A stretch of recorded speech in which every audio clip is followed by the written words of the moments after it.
Buenos días compañeros, mi nombre es Alberto Solís y con mi grupo Laura Ramos, Mariana Parra, Sairis Rodríguez e Eileen Jaramillo les vamos a hablar sobre la eutanasia. Primero, un concepto de eutanasia. Se conoce como la eutanasia a la aceleración de la muerte de una persona que se encuentra en estado terminal. Esto para acabar con su sufrimiento. Lo vamos a abordar desde las perspectivas médicas y psicológicas, al igual que vamos a tocar el aspecto jurídico y religioso. A continuación, mi compañera Eileen Jaramillo.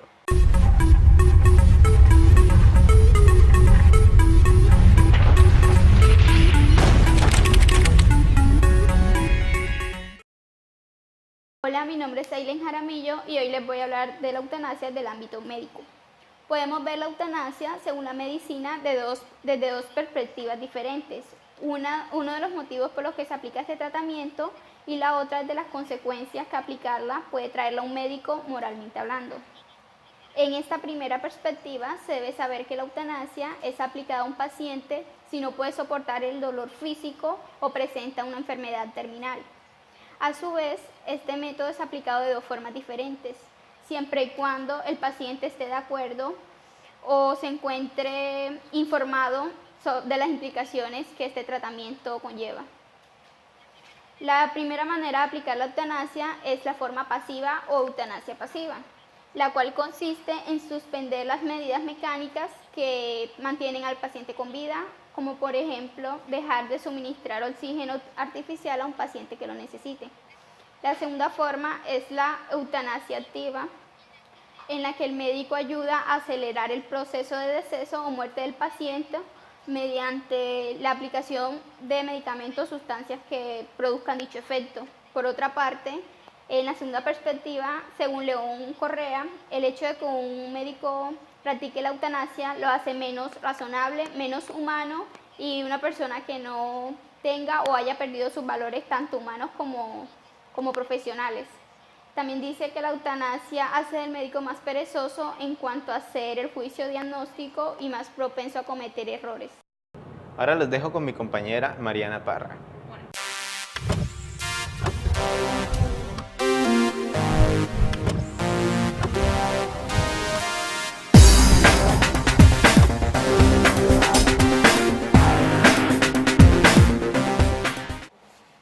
Buenas, mi nombre es Mariana Parra y en el día de hoy les voy a hablar respecto al ámbito psicológico en la eutanasia.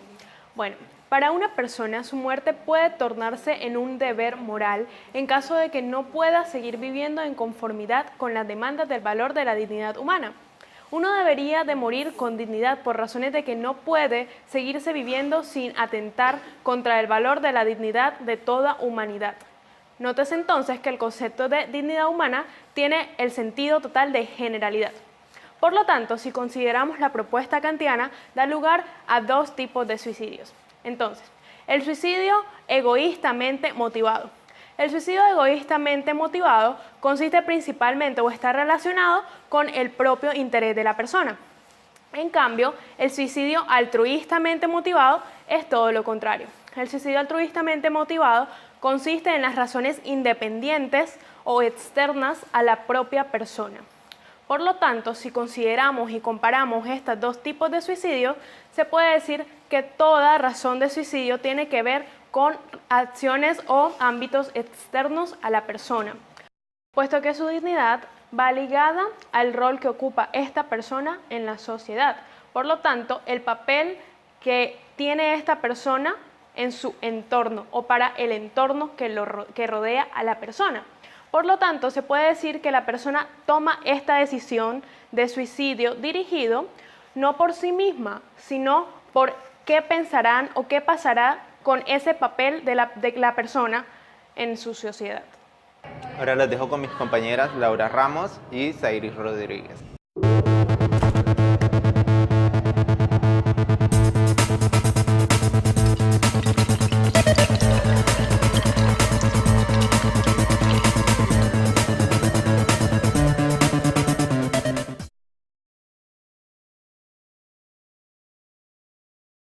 Buenas compañeros, yo soy Laura Ramos y les voy a hablar sobre las controversias que se presentan en cuanto a los aspectos jurídicos y religiosos cuando se habla de eutanasia.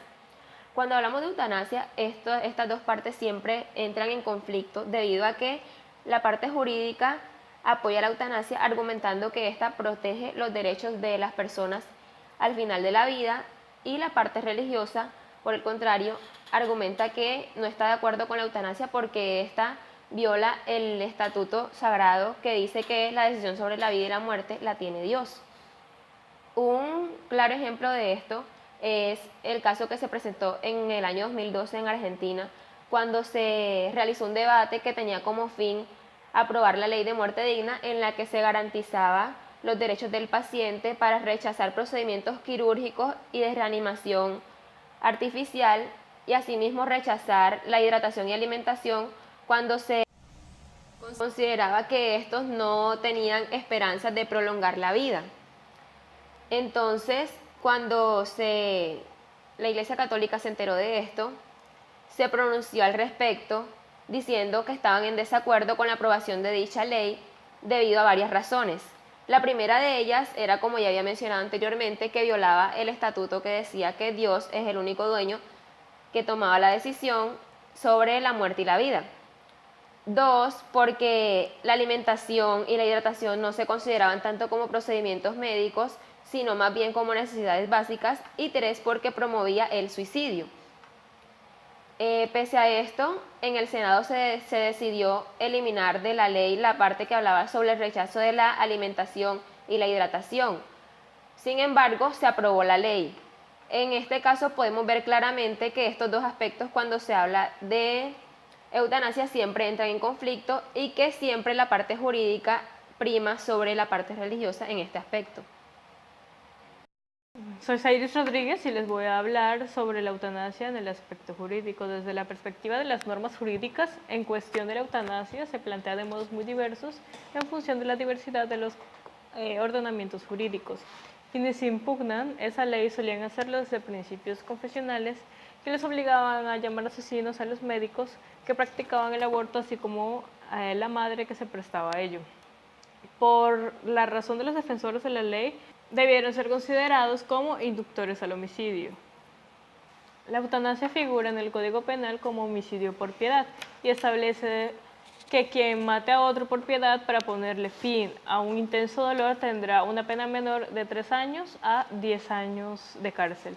Ante esto, la Corte consideró que era lógico que esta conducta tuviera una pena menor, porque está actuando dentro del criterio de compasión y solidaridad que tenemos los humanos, y está consagrado también en nuestra Constitución política. El tema aún no está reglamentado. La Corte exhortó al Congreso a reglamentar el tema, pero no lo condicionó a la aplicación de esta regulación.